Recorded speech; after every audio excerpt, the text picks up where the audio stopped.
بسم اللہ الرحمن الرحیم۔ السلام علیکم ورحمۃ اللہ۔ ایک مصنف اپنے کمرے میں بیٹھا تھا، اس نے ایک کاغذ اٹھایا اور لکھا کہ گزشتہ سال بہت بھاری تھا مجھ پر،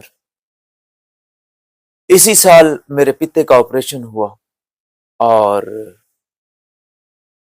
بڑھاپے کی وجہ سے مجھے کئی دن بستر پر گزارنا پڑے۔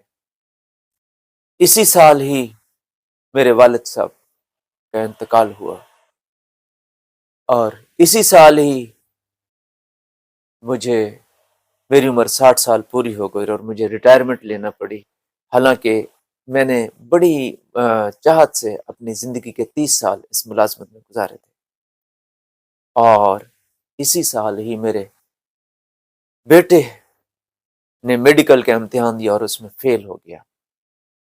کیا ہی بھاری سال تھا۔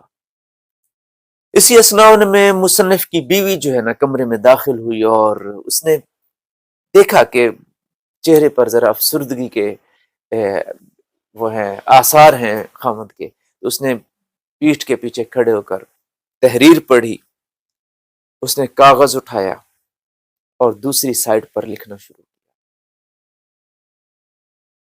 اس نے لکھا کہ اللہ کا شکر ہے کہ اسی سال ہی میرے والد صاحب 80 سال کی عمر میں بغیر کسی پر بوجھ بنے اللہ کو پیارے ہو گئے، اور ہاں اللہ کا شکر ہے کہ میں نے اسی سال ہی زندگی کے 60 سال پورے کیے اور بہترین سروس کی اور بہترین انداز میں اس کو کمپلیٹ کیا اور بڑی عزت سے وہاں سے رخصت ہوا، بہترین شاندار کیریئر گزارا۔ اور اللہ کا شکر ہے کہ اسی سال ہی مجھے کتنے سالوں سے پتے کے درد میں مبتلا تھا، اس سے نجات مل گئی اور میں اب ٹھیک فیل کرتا ہوں۔ اللہ کا شکر ہے اسی سال ہی مجھے میرے بیٹے کو اللہ نے نئی زندگی عطا کی۔ ایک بہت بڑا حادثہ ہوا، کار حادثہ، جس میں وہ بال بچ گیا۔ واہ کیا ہی اچھا سال تھا۔ تو دوستو وہی واقعات ہوتے ہیں، دیکھنے کا انداز مختلف ہوتا ہے۔ اللہ کے ہر کام میں حکمت پوشیدہ ہوتی ہے۔